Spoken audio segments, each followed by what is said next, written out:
So, firstly, good afternoon, everyone. So, I would like to start the talk a bit differently, if it's fine. I see mostly I have youths here. Okay. How's the Josh?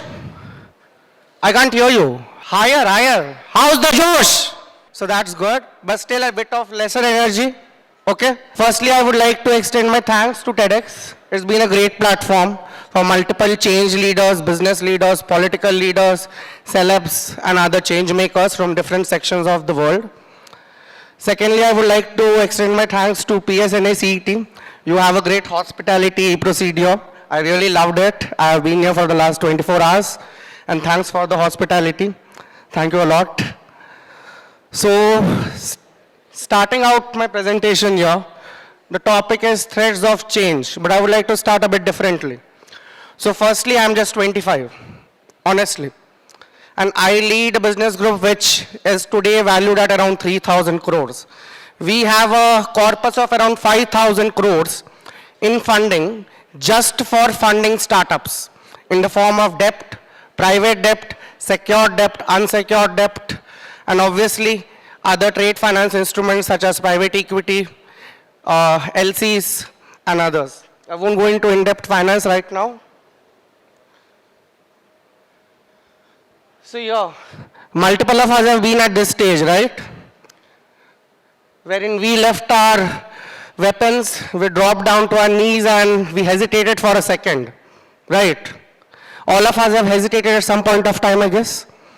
So multiple of you might have given competitive exams already, JEE, IITs, NEETs, right? So again, even I have given my own share of competitive exams. I have cleared that. I have cleared that with a good percentile. I have scored XLRI. I have cleared CS. I'm a company secretary by profession. So I've done a lot of things. But again, this picture here where we see Krishna actually giving courage to Arjuna. All of us have been here for a time of our lives, right?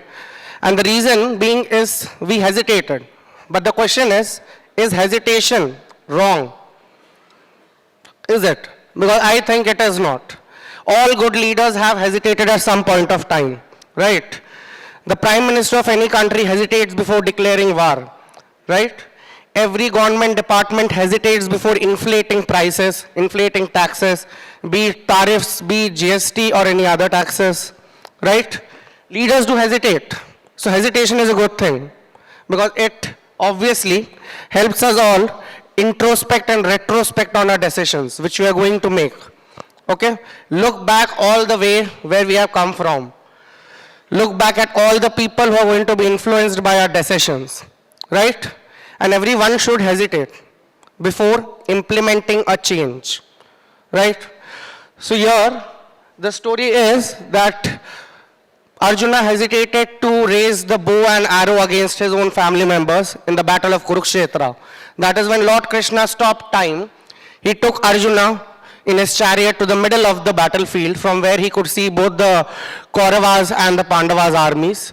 And he made him remember why Arjuna was there at that particular point of time, in that particular situation, at that particular place in history, and what would be the impact of his decisions that he would be making in the next 1 hour. What would be the impact if he actually surrendered, left his weapons? And what would be the impact if he actually fought for the righteous cause? Right? So multiple of us are now thinking, if Arjuna wouldn't have fought, there would be no instance of Draupadi's Vastraharan. There would be no case reference in Indian mythology to cite whenever a rape or certain such public nuisances happen, right? Nobody would ever have the courage to fight their siblings if they are unjustly or illegally acquiring your father's estates, right? So again, be thankful that God was there. He saved us. So I personally believe at an individual level and at a professional level both that the Mahabharata is not just a story of war. It's a story of threads of change. Very complicated ideology, right? My own parents say I'm very complicated. So again, every generation has a different way of thinking. Doesn't mean that we are wrong, means that we are perceiving the scene from a different place. For example, most of you might have heard of the story from Panchatantra called Six Men and the Elephant. Anyone here remembers? Okay, I'll stay a bit, so I will summarize it and you will all remember it again. I am 100% sure of you have heard of it. So once, sage wanted to do an experiment, okay. He tied a black cord or a handkerchief across the eyes of 6 different people, okay, therefore stopping their vision. He sent them from different directions towards the elephant. First man went, he touched the leg of the elephant. He said, "This is a pillar, sir. This is a very strong pillar." Second man went, he touched the tail of the elephant and he said, "Sir, this is a broom. I can feel a lot of hair in my hand, sir."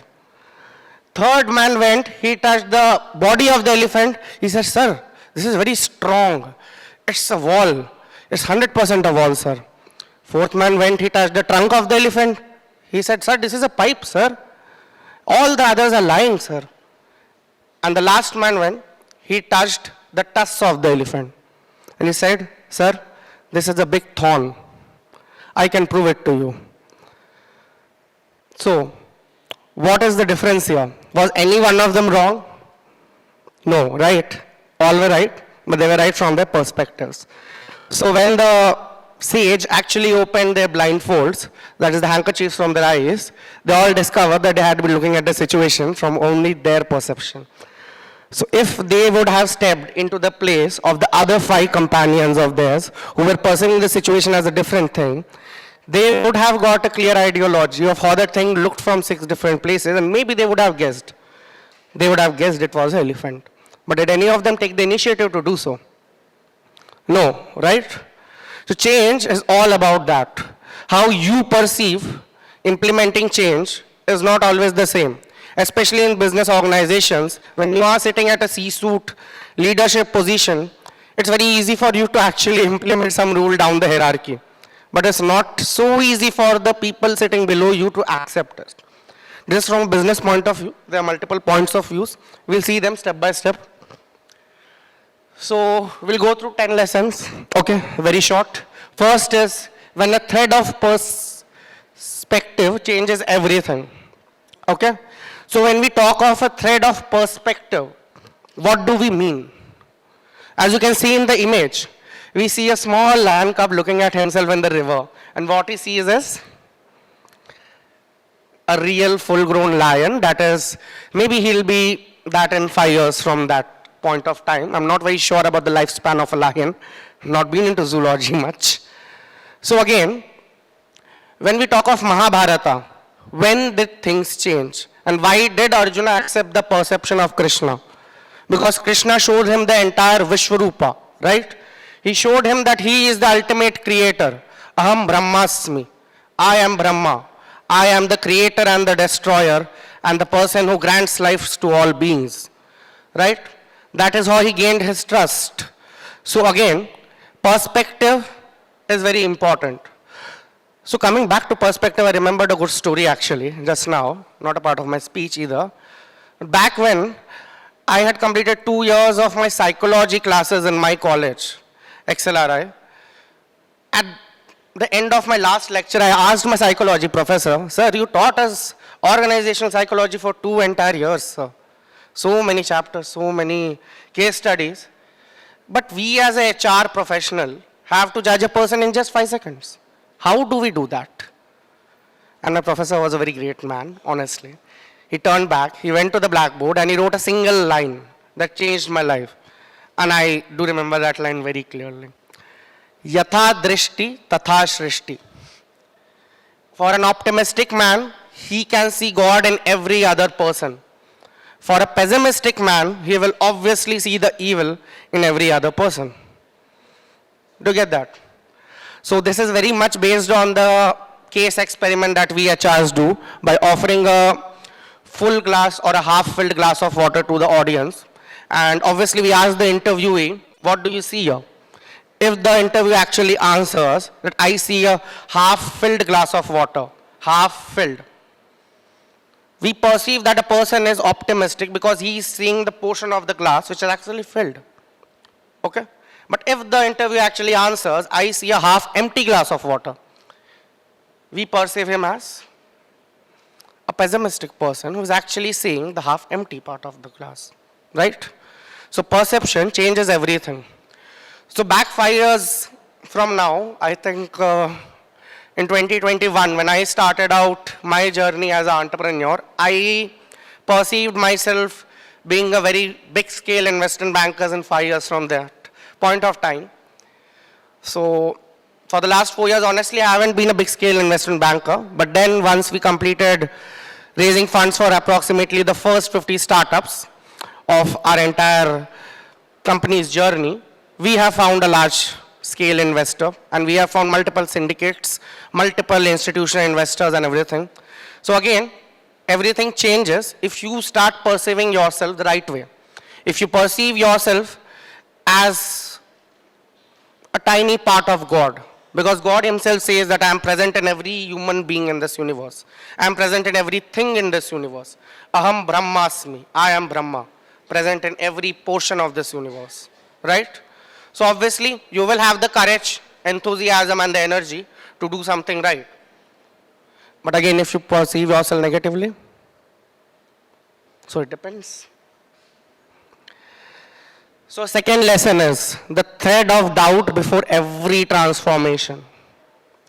Every teacher, okay, whenever they catch their student doing unethical things in the classroom, thinks twice what should be done to improve them, improve their way of thinking, way of perceiving, transform it totally, right? Because the student who has been caught doing unethical things usually doesn't have confidence in his or her abilities, right? So is it wrong to not have confidence in your abilities? Is it? I don't think so.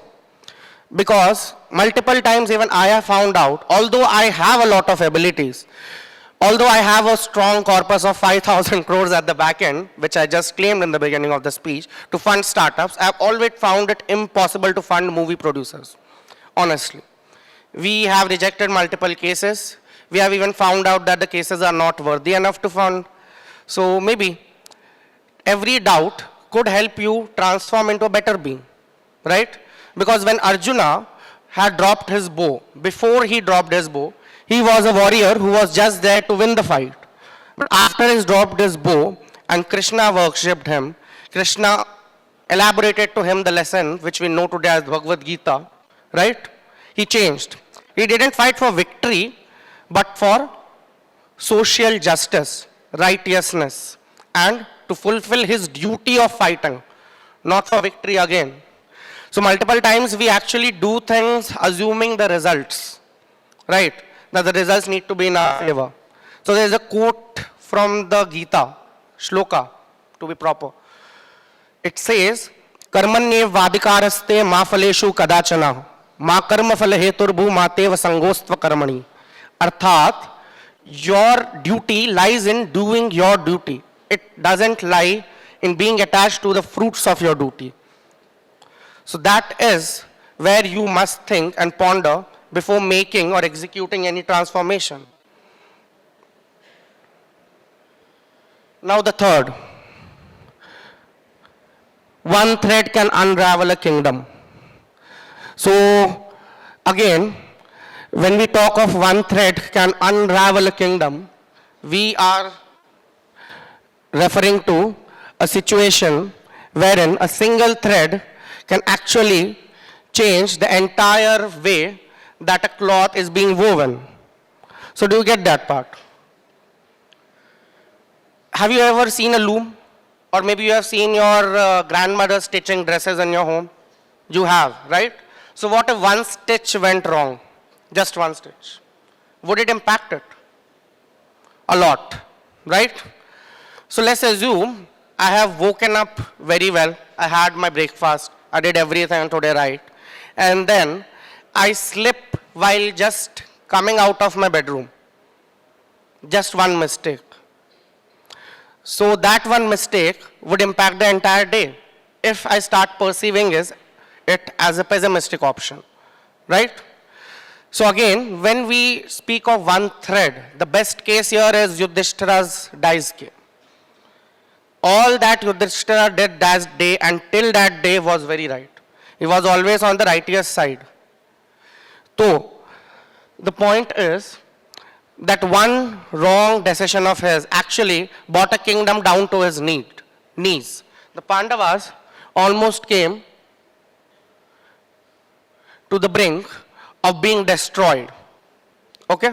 So change must be implemented and decisions must be taken, but again, after thinking very carefully.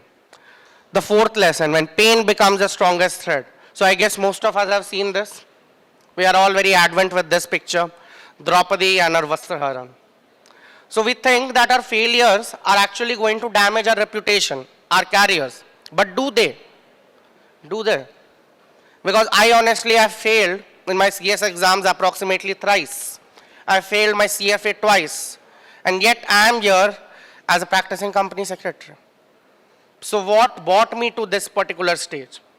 It was my failures.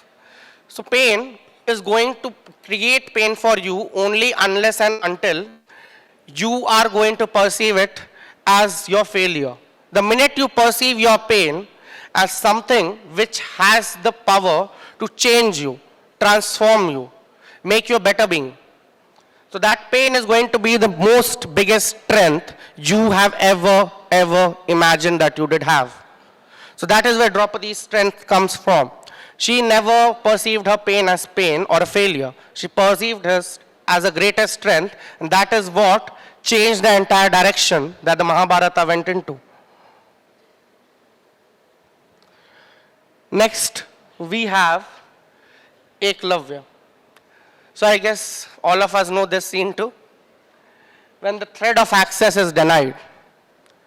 So again, we have seen multiple times that startup founders go to investors reject them at multiple incubators. And I did say 99% of India's incubators actually do have a strict selection criteria. But does that mean that the entrepreneur or the founder doesn't have the potential to launch their firm? It doesn't, right?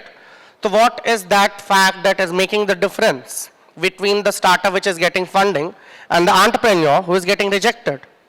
The only difference is trying and consciousness. If you are conscious that you need to reach the goal and the doors are closed, I'd say create a door for yourself. Why to wait for a door to be open? So that is what Eklavya did here. He actually got rejected by Guru Drona because Drona had given a word to Bhishma that he would be making Arjuna the greatest Dhanurdhara, that is the archer of all time era. But again, when he rejected Eklavya didn't abandon learning. He went, he created a sculpture of Drona, he practiced archery in front of the sculpture for a very long time until Drona and his all students found a very significant feat of Eklavya, wherein he had put multiple arrows into a dog's mouth to stop it from barking, but taking care that obviously the dog was not dead. So this feat actually requires a lot of skill. So he never gave up learning. He kept learning. The seventh thread. Bhishma.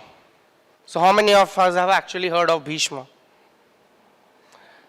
One of the most powerful characters in the Mahabharata, right? But what was the speciality of Bhishma? So the speciality of Bhishma was that he was very grounded to the ground. He gave up his throne at a very young age just to save his father's interests. And what difference did his giving up of the throne make? It created a way for other people of his dynasty under his leadership to come to the throne. Had Bhishma not given up the throne as a sacrifice, would the story of Mahabharata have been the same? No. So what do we learn from Bhishma? Reunification that holds a kingdom. Renunciation, apologize, that holds a kingdom. So he sacrificed his entire kingdom, his entire power, his entire wealth, and only kept two things to himself: duty and honor. And that is why the other generations could come to place and the Mahabharata could actually take place. Had Bhishma not sacrificed his kingdom, the story would have been very different. when thread of destruction is rewoven into protection. So this is one of the most popular scenes from Mahabharata near the ending, but very few people might have actually paid attention to it. So this is a scene where Ashwathama, Drona's son, uses the Brahmastra. But what does Krishna do? Again, perception. The Brahmastra is a weapon of destruction. That is what the Vedas say. But what did Krishna do? He redirected the Brahmastra into the womb of a woman, which later gave birth to Bharat. King Bharat, the last successor of the Pandavas dynasty. Right? So again, destruction can be rewoven into protection. Pessimistic ideologies can be changed into optimistic ideologies. It just takes time, courage, and a lot of patience to do so. But if you view it from an optimistic point of view, you can obviously do it. Now the next and the most important lesson. This is what I have seen a lot of times in my lives. And in my experience, which is very short obviously, 8 years max, I have got a lot of old threads. So when I took over a family-run real estate firm in Hyderabad, we had around 19 partners. Senior citizens, Gen X, Gen Y, mostly. People who were into employment but were running a business in their counterparts' names. So business was being run at a very slow pace because they never needed profits. They never had great ambitions and they never wanted to explore. They never wanted to explore going beyond the traditional real estate infrastructure development. They never wanted to go into gated communities. Small things were enough for them. Small buildings, small parks, maybe small PWD projects like building out roads. So that is when I took over. I had to change the partners, convert them into only profit-accepting shareholders, while I had the only authority to operate as a managing partner. But then, if I would have not cut the old threads, in 2017 when I took over, the revenues were at 300 crores. And 5 years post that, when I turned 22, in 2022, the revenues were at 3,000 crores. That's 10 times. So would the 10-time inflation between 2017 to 2022 have happened? Because the firm was operating since 2004. And I don't see any changes that have been implemented in the 15 years. No growth, slow growth, very patient and slow growth. So again, in this scene, we see Krishna picking up the chariot wheel and attacking Bhishma. Why does he do so? So when Bhishma asks Krishna, why are you killing me? Because I have always stood by duty and honor throughout my life.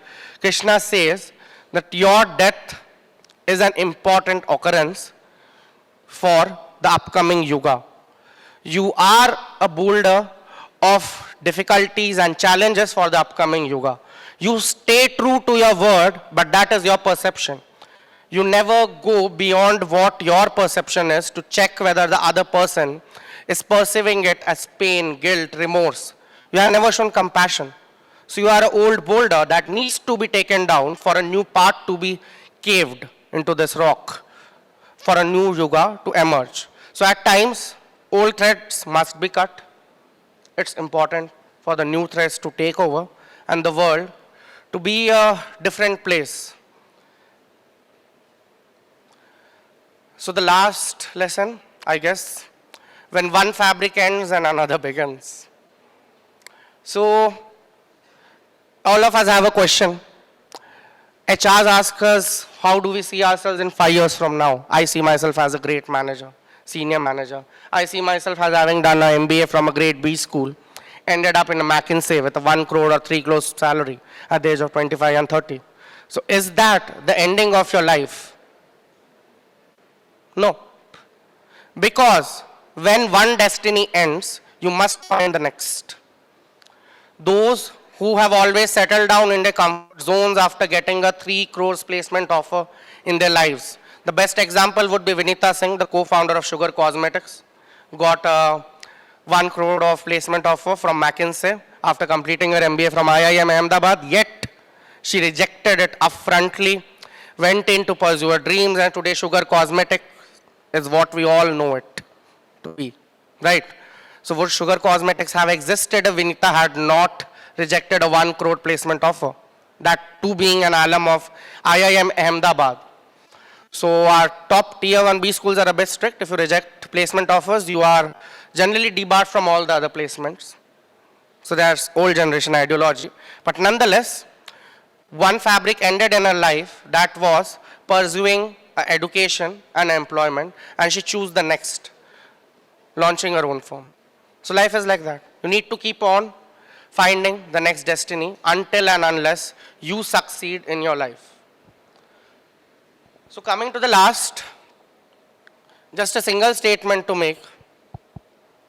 Changes are not something that can be stopped. Changes will keep happening. All of us have observed. 2000 era, we were using landlines. 2005, we got button phones. Now we have got smartphones. Tomorrow there will be invisible phones. Maybe a chip will be inserted into our head. That is what the IoT concept says, Internet of Things. It's another totally different subject, although. So again, how do we adapt to changes is a big question. So we adapt to changes slowly after thinking the impacts. That's how we do it. Adapting slowly, resiliently, continuously, with a lot of patience. Thank you.